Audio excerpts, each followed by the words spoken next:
Solve quadratic equations by factoring. When you're solving quadratic equations, you've got to make sure you are in standard form. Standard form is ax squared plus bx plus c equal to 0. Looking at our first example, we have x squared plus 3x minus 28. So looking at that, we are in standard form because we have our equals 0 part. And so when we factor, we figure out what two numbers multiply to give you negative 28 to add to give you 3. Well, 7 and 4 gives you 28, but we want it to be negative 4, so when we add, we'll get a positive 3. So it's going to say x plus 7, x minus 4 equal to 0. Now the new part with solving quadratics is the equals 0 part. So when we're done, we'll have to set x plus 7 equal to 0 and x minus 4 equal to 0 and solve for our x values.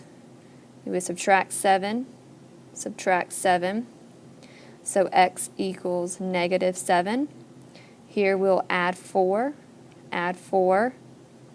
so x equals positive 4. So our answers for this quadratic is negative 7 and positive 4. So looking at x squared plus 3x equals to 28, it's the same problem as we just saw, except the fact with this one is we don't have the equals 0. So we need to move the 28 over. So it says x squared plus 3x minus 28 equal to 0. So it's the same problem as above. It's just that when we see not in standard form, we must move things around and put it into standard form. So as an example 2, we have x squared plus x minus 42 equal to 0. So what two numbers multiply to give you negative 42 to add to give you 1? 7 and 6. And we want it to be a negative 6 because when we add 7 plus negative 6, it'll give you a positive 1. The same rules still apply. When you have subtraction in the back, you're going to have two factors as x plus, and one will be x minus. And of course, the larger number gets this sign. Y is the 7 is the plus sign, and then the 6 is minus. So at this stage, we need to set x plus 7 equal to 0, x minus 6 equal to 0, and then solve for our variables. Subtract 7 to both sides. So one of our solutions is negative 7. Add 6 to both sides. And our other solution is 6. So the shortcut with this is looking at our factors, x minus 6. Our answer is going to be opposite of what that is, which is positive 6. We have x plus 7, so the opposite of that is negative 7. So in example 3, you'll see it says always check for GCF first. There will be times where we'll have a GCF. But if you look at this problem, our first issue is we're not in standard form. We need to rearrange our equation so we're in standard form. So we'll make 7x squared. We'll bring the negative 7x to the other side and the 42 to the other side. So we'll say positive 7x negative 42 equal to 0. So what is our GCF? What number can go into 7, 7, and negative 42? 7. We want to pull out the 7 from all three numbers. So we're left with x squared plus x minus 6 equal to 0. Now we look what's inside the parentheses and factor that. So looking at our negative 6, what two numbers multiply to give you negative 6 to add to give you positive 1? 3 and 2. We want the 2 to be negative.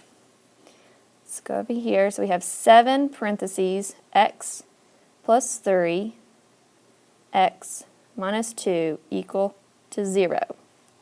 So x plus 3, set that equal to 0. X minus 2, set that equal to 0. So our solutions will be x equals negative 3 and x equals positive 2. Now this GCF out here, we did not need that because if you set 7 equal to 0, 7 does not equal to 0, so that's why 7, our GCF, did not mean anything in this problem. However, if you take out a variable for a GCF, then that will mean something. So on example 4, we have 9x squared minus 36 equal to 0. Our first thing we need to do is pull out our GCF, which is 9. So we're left with 9x squared minus 4 equal to 0. So within our parentheses here, we have the difference of two squares. So our answer is going to say 9x plus 2 x minus 2 equal to 0. The only extra step we have to do is set x plus 2 equal to 0 to solve for our x, and set x minus 2 equal to 0 and solve for our other x.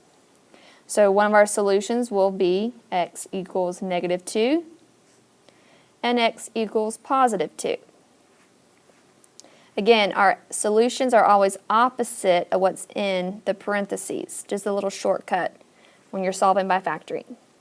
Now our next step for our example 5 is we have x squared equals 2x. The problem here is we're not in standard form. So we need to put it in standard form. So take x squared, bring the 2x over to be minus 2x equal to 0. So this looks very similar like example 4. We do have a GCF. Our GCF is x, because x can be pulled out into the x squared and the negative 2x. So when we take it out, we're left with 1x minus 2 equal to 0. Now this is where your GCF actually matters because we pulled out a variable right here, x. So just like we have done with everything, everything that we factor out, we must set equal to 0. So our GCF x, when we set that equal to 0, x equals 0. So we're actually done. That's one of our solutions.